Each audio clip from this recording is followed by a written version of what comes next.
see you. Good to see you. Have a seat. Here, all right. Go ahead. Thank you. Congrats on the Grammy nom. Thank you very much. It's my third nomination, and I've not won one yet, and I don't expect to win this one because there's some really talented people up there. And but I'm going to go this year and cheer on whoever wins. So you're going to go anyway? I'm going to go anyway, and I'm going to cheer. And unless Kathy Griffin wins, and then I'm going to kill myself. First of all, if that's a cry for help, I'll go to that part of the conversation. Second of all, why comedy needs rivalries? Yeah, you know, she just hadn't said anything funny in 15 years, and... What is it, really? No. That's the interesting thing about comedy is a lot of comedians have their... What's your tunnel to the audience, right? Are you observing what happens in the news? Is it entertainment? Is it just straight from your life? I'm sure it takes years to find that voice for a lot of people. Was it a challenge for you? Well, you know, anytime a young comic asks me for advice, I tell them to be true to their own nature. And that takes a long time to learn how to do. Because your tendency, or my tendency, and most people's tendency, is to look at somebody that's really successful and go, well, I'm going to try to be more like that guy. Did you go through that period? Absolutely. I had cone one year.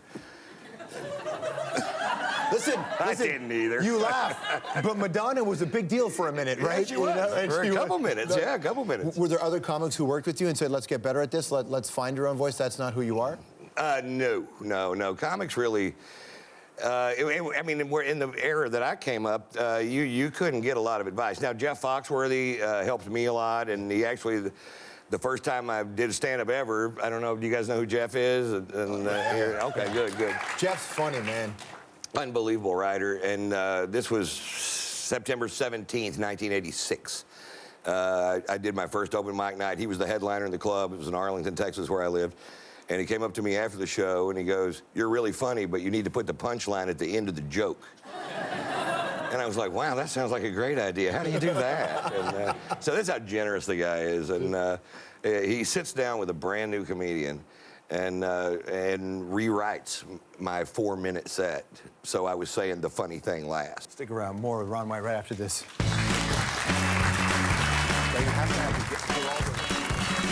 That's right, my friends. We have a live studio audience, and it's a lot of fun. It's even better, too, because, my friends, it is free.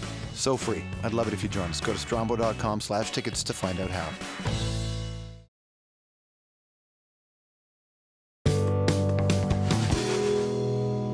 I'm not only the president of the Hair Club for Men. I'm a donor. Jesus, I believe it. I'm out of here. Where did you get that? Wait, listen, man. We have the best visual researchers in the business, man. The best in the business.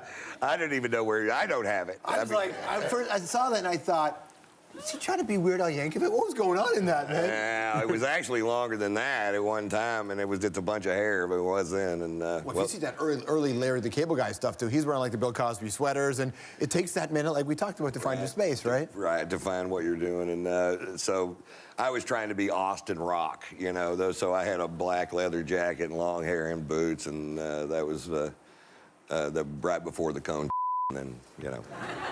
You get busted for weed. What's that moment like when you're like, oh shit, they got me? I had less than a gram of weed that I had a prescription for in my pocket. And the cop goes, he got pissed. He goes, what'd you tell a doctor to get a prescription for marijuana? And I said, well, the doctor asked me if I had any symptoms that marijuana helped alleviate. And I said, I get bummed when I run out of weed. Stamp, marijuana cures that. I'm actually using medical marijuana to get off of regular marijuana. Okay, so you were in the Navy, right? I was in the Navy, yes. Were you good? No. How long were you in the Navy before you realized I shouldn't be in the Navy? I think they realized it first. And 18 months and 3 days. I was a navigator, quartermaster, and 18 years old, right out of the sticks, dumb as I could be. And you know, it was really good duty. I was stationed in Pearl, and but I wasn't very good at it. I had drug problems when I was young. Do you remember? I don't want to let that pass. But you say your drug problems when you were young and just trying to figure your way out? Well, you know, I don't know. I just had drug problems when I was young. I mean, there was a, you know, Vietnam era. I was, you know, wasn't really hip to, or wasn't really in sync with everything that was going on with that war, especially after I got in the service. And, you know, I think it was 1974, so, you know, all the prevalent drugs were real popular, and I was, you know, young and experimental in nature. And did you notice? I noticed it shifted in the first half versus the second half of the Bush administration that comics didn't know how to handle. A lot of guys got in a lot of trouble for being critical when the war started, the first war, and then some. Near the end, it was easier, but in the middle, it was really difficult for comics to find their place without getting really attacked. Did you have any issues with that at all?